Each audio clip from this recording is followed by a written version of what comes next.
To, jama'a assalamu alaikum. Sunana SP Abdullahi Haruna Kiyawa, jami'in hulɗa da jama'a na Rinnan Sana'an jihar Kano.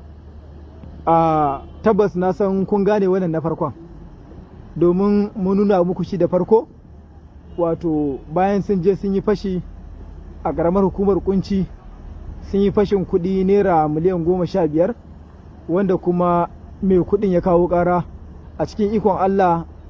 A wannan asibancin ranar 5 ga watan 8 na wannan shekara aka kama wannan, wanda sauran kuma suka gudu. Bayan sun gudu, shi wannan dama shi ne kayan aikin yake wurinsa, an same shi da wayannan bindigogin da mun riga mun nuna muku su a baya guda 2 da harsashai guda 47.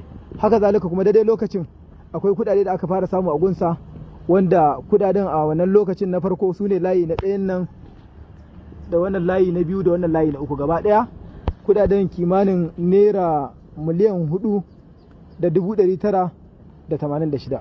Mai girma kwamishinan 'yan sanda na jihar Kano CP Salman Dogo Garba ya ba da umarnin duk inda waɗannan ɓata gari suke, wato a tabbatar da cewa an kamo su, wanda dama a cikin zance rukunin nasu tim ɗin kenan. Waɗannan biyun da kuke gani su ne manya-manyan ciki, kuma gashi an samu nasarar samun wato wannan bindiga a wurin ɗaya daga ciki da kuɗi a ciki, wanda shi ma ɗayan, wanda kuma shi ma aka kai ga nasarar kamo shi wato ranar 7 ga watan 8 na wannan shekara ta 2024. Gashi shi kuma bayan an kamo shi akwai wayoyi da aka samu a wurinsu, wato waɗanda suke amfani da su waje kirayen waya. Haka zalika shi kuma an samu kuɗi a wurinsa daga wannan layi na 4 nan kenan, na 5 na 6 sauran layi 3 na wannan bangaren daman nan da kuke gani, shi ma an kirga kuɗin kimanin naira miliyan 4,456. To gaba ɗayansu dai suna babban sashen binciken manyan laifuka da ke hedikwatar 'yan sanda a nan Banfai, wato bangaren masu binciken garkuwa da mutane. Wani abin nasara da abin mamaki shine waɗannan mutane da kuke gani ba 'yan jihar Kano ba ne.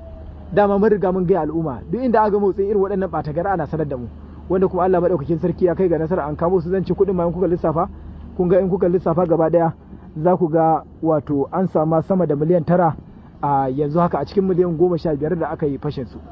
To ga su nan dukansu za ku ji daga bakin su, wanda daga binciken farko yana mana cewa ba iya fashi da bakamin suke yi ba, suna yin garkuwa da mutane saboda wayoyin da aka samu a gurinsu da layukan da aka samu a gurinsu. To farko zan dai nuna muku su, musamman wanda suke yankin jihar Katsina, musamman kan iyaka da jihar Kano da kuma can din, saboda 'yan can ne kuma suka tsallako nan, ko Allah zai sa kun gane su wajen fashin da suka yi muku ko garkuwa da mutane. Domin ko mun ƙara samun su da wani kayan bayan wannan duk nasara da kuke gani mun samu, wato mun same su da shanu guda 22, mun same su da jakuna guda 4, jakai kenan ko jakuna ko? Yawa jakai, kuma mun same su da tumakai guda 15, wanda gaba ɗaya muna zargin cewa su ma na sata ne. To muna gudanar da bincike a kai. In an yi bincike an tabbatar da cewa waɗannan shanu ba na sata ba ne, to za a bibiyi masu su da yan uwansu domin a mayar musu kayan su. In bincike an da cewa su ma a wannan harkar suka samo su, to shikenan za a ci gaba da gudanar da bincike, kuma daga zarar an kammala wato a gudanar da su a gaban kotu. Bayan mun kama waɗannan akwai munafukan gari, wasu a ciki. Wannan da farko da kuke gani mai shayi ne da yake sai da shayi, saboda haka da ya ji labarin 'yan sanda sun shigo gari shine aka kira wancan na biyun da muka kama, wannan kenan wato gashi nan mai waccan riga ashkala ruwan toka, wanda ya sanar da su akan cewa ba jami'an tsaro sun shigo gari. To ga su dai su ma suna nan, kuma za mu gudanar da bincike. Da zarar mun kammala binciken gaba ɗaya za mu gurfanar da su a gaban kotu. Amma fa an ce dama waka a bakin da ita tafi daɗi. Ina so kai mun magana da ƙarfi, kai baka san magana ko? Me sunanka? Hassan wa? Shekarunka nawa? 35. A ina kake da zama? Zama hukumar Musawa. Wane garin? Alhaza. Me ya kawo ka jihar Kano? Kiwo? Wannan bindigogin na waye? Sani. Waɗannan bindigogin a gurin wa aka same su? Wurina. Me kuka je yi? Fashi. Ka kai watanni nawa a jihar Kano? Ban yi wata 10 ba, wata 10. Kun ji dai? Tun da na shigo. Suna da ƙarfi? Mamuda. Shekaru? 30. Unguwa? Matazu. Wane jiha? Jihar ƙasar Matazu. Me ya shigo da kai jihar Kano? Kiwo. To, nawa aka samu a gurinka? kuɗi ina kuɗin da suke ina suke miliyan 1.700.000 aka samu. gaba ɗaya wanda aka tattaro a gurin naku.